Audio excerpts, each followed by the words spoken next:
Par Horus demeure The Adventurers, la pyramide d'Horus. Un jeu similaire au Temple de Tchak, c'est les mêmes auteurs, et on reconnaît plein de règles identiques. Là, vous êtes un aventurier qui va visiter une grande pyramide, et il faut amasser un maximum de trésors et sortir avant que la pyramide s'écroule sur vous. Le tour de jeu est très similaire au Temple de Tchak. D'abord, vous allez ajuster votre niveau de charge et blessures dans celui-là, parce que la grosse différence avec le Temple de Tchak, c'est que vous allez avoir des blessures, des cartes dont vous ne pouvez pas vous débarrasser, alors que dans le Temple de Tchak, on pouvait les jeter n'importe quand. Et puis ensuite, quand on jette les dés, pareil, donc d'après votre niveau de charge, vous avez un nombre d'actions défini par ces dés. Une fois qu'on a fait ça, chacun leur tour, tous les joueurs jouent leurs actions. Là, ça va être assez simple, c'est déplacement ou fouille. Que ce soit dans la tanière des cobras, dans la fosse aux scorpions ou dans le bassin des crocodiles, les actions sont les mêmes. Simplement, quand vous fouillez, vous tirez dans un tas différent, sachant que dans le bassin aux crocodiles, vous risquez de tirer des crocodiles qui vont vous mordre.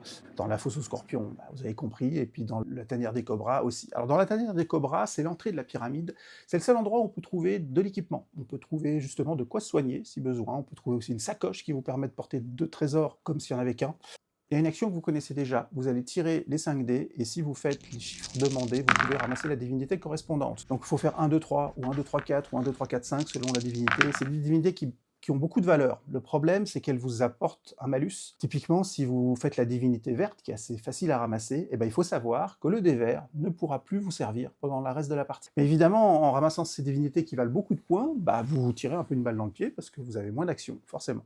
L'action un peu différente par rapport à son grand frère, c'est tout bêtement les sarcophages. Quand vous êtes devant un sarcophage, il faut faire une action pour l'ouvrir et une action pour le ramasser. La valeur des sarcophages oscille entre 1 et 5, donc c'est sûr que quand on tombe sur le 1, parfois on le ramasse pas. Méfiez-vous, parce qu'il faut bien prévoir le tempo, parce que si vous révélez le 5 et que vous n'avez plus d'action, peut-être que celui qui est derrière vous va le ramasser. Ensuite, l'autre originalité, c'est les momies. Les momies, une fois que tout le monde a fait ses actions, on tire les 5 dés, et tous les dés de valeur 4 et plus bougent les momies.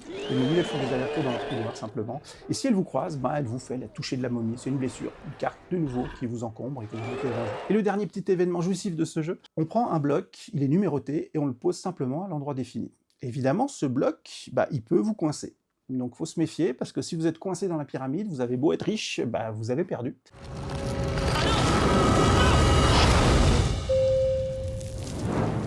Vous ne sortirez jamais d'ici, étrangers! Hein? Ce tombeau sera votre tombeau! Aucune issue, on est coincé. Ce tombeau sera votre tombeau! Ah, c'est bien trouvé, ça!